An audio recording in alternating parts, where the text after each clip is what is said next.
Hi, Fernando. So let's take a look at this newest set of essays you've sent us. Rainfall. Okay, let's see what you did here. Oh, okay, fine. So the line graph illustrates the level of rainfall in 2018 in three different countries, England, Scotland, and Wales. Overall, the three countries experienced a great fluctuation in the quantity of rainfall. Okay, you could have said a little more about that. It doesn't really tell us a whole lot. Of the three countries, was there one that maybe had a little more stability or maybe fluctuated just a little less? If you look at the graph carefully, you can see that there is. The one country that kind of stands out is England, because yes, it fluctuated, but on average, it had higher rainfall, or had the highest rainfall of the three, because it never hit any of those lows that the other two did. So you could have said that. Overall, the three countries experienced a great fluctuation in the quantity of rainfall, although England had the highest rainfall on average. That would have been perfect. So let's see what else you said here. The amount of rainfall in the three countries varied constantly during 2018.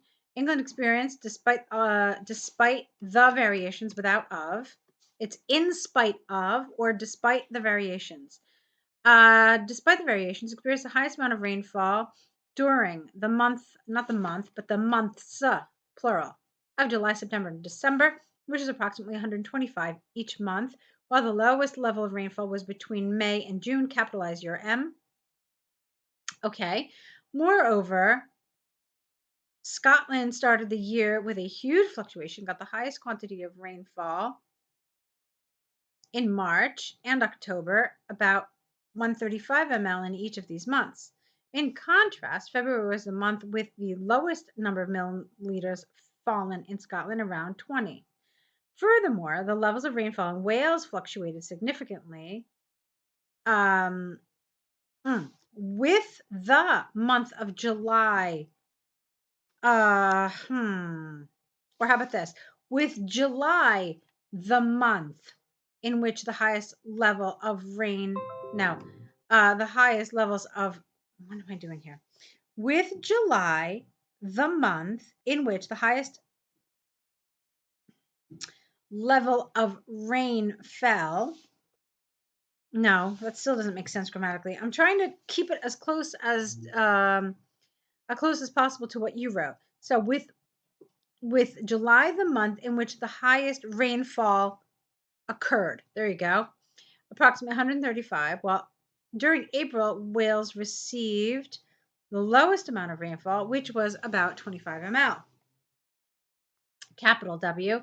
Wales, particularly, was the only country where the level of rainfall remained stable, no S, during 3 months, S, consecutively, August, September, and October.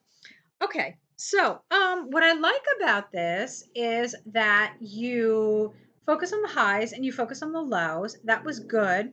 You also focused on that period of stability, so I like that as well. That was also very good. I would have liked to have seen better paragraphing. Paragraphing isn't super, super important in task 1 unless you're aiming for like a band 7, 8, or 9. If you are, then you do want to be a little more careful with how you paragraph. So if it were me, I guess I would do this in a couple of, well, let's see. There are a bunch of different ways to do this.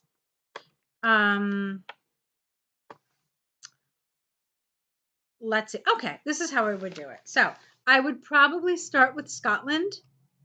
Okay. And then that same paragraph, I would probably include England. And then in its own paragraph, I would probably include Wales. So you're probably wondering, well, why would you do that? So let me tell you why. Because I would do this slightly different than how you did this. You see, for me, you picked most, but not all of the important pieces here. You focused just on those highs, just on those lows, and then you focused on this plateau, and that was good. But for me, I always like to talk about the beginning and the end as well. I mean, you've got this year, all right, and so we know what the highs were, but we don't know where it started. We only know where it went, and we don't even know where it finished. So for me, when I see something that talks about like a year or talks about like many years, anytime you have one of these are called dynamic charts because they show change over time. So anytime you have a dynamic chart, I think it's important to include the beginning and the end. Okay. So the way I would do this is I would start with Scotland since it started the year at the highest level. And I would essentially say that of the three countries, Scotland had started the year at the highest point at 130 ml. After this, it fell to its lowest point of the year in February at whatever number that is, 25, whatever. Maybe it's 20. And in March, experienced the first of two peaks at what is that? At 140, while the second one was in October. It finished the year out slightly lower than it began at just over 100 ml in December. All right, and then you're done. Then I would say the country that started with the second highest rainfall was England. It started at 110 ml. It experienced considerable fluctuation throughout the year, with its low point in May at whatever that number is. Let's say it's 75, and then went on to experience three peaks throughout the remainder of the year in July, September, and December, all at approximately 125 ml. So that's how I would do it. So you know the beginning, you know the end, you know the peaks, you know the lows. And then I would dedicate a separate paragraph just to Wales, because here I would talk about how Wales, probably from the looks of things, had the lowest rainfall throughout the year. I would say, in contrast, Wales began the year far lower than the other two countries at just under 50 ml. And then I would pretty much do the same thing. I would talk about its lowest point in April. I would talk about its peak in July. As you did, I would also talk about this plateau. And then I would say that it ended the year rather, just slightly higher than how it started. Okay, so it really kind of comes full circle like that. I think you did a really good job. You included almost all the points I mentioned, except, as I said, the beginning and the end. So that's pretty much how I would do this one. But I think in general, you did a pretty nice job. Let's take a look at your task two. What you did in this task two about fathers staying home and mothers working. Here's what you wrote. Nowadays, it is frequently seen that mothers go to work while parents, not parents, but fathers, you mean fathers here, not parents, while fathers remain at home to take care of children. One of the principal reasons why parents stay at home is that children prefer to be. No, you keep saying parents, but I think you're confusing this. You mean fathers. Parents refers to both, or, all parents. It's not really gender specific, but here you need to talk about fathers, not parents. Now you have to be careful with this because this is, while an examiner would probably understand what you mean, if you continue to do this, then the examiner is going to mark you down both for vocabulary and probably for coherence and cohesion because we're not really understanding what you're talking about. Okay? So, one of the principal reasons why fathers stay at home is that children prefer to be with them rather than their mothers. This change related to the organization of families can have many positive aspects. This essay will discuss the issues using examples to demonstrate points and support arguments. Okay, fine.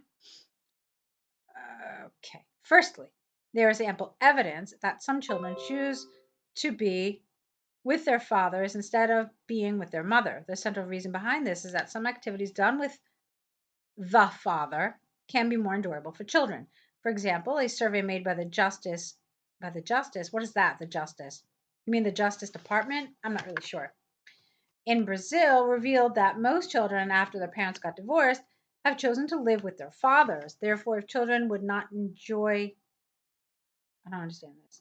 If children did not enjoy sharing time with their dad only, moms would not have time to work or have leisure time. Okay?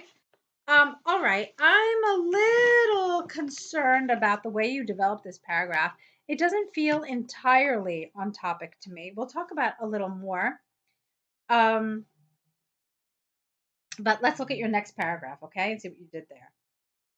Secondly, although moms generally take moms generally take the major responsibilities related to their children. They also deserve to have some time for themselves, and that is one explanation why, if fathers can also take some responsibility, this would represent for moms a big benefit. For example, some recent study in Scandinavian countries has demonstrated that those moms who have some free hours per day without their children present lower levels of a hormone called cortisol, which is directly related to stress level. Therefore, this trend in families could represent a very positive aspect. To conclude, from the examples and arguments given, it is evident that some children prefer to be with their father, and moms can go to work or do extracurricular activities, careful with your typing.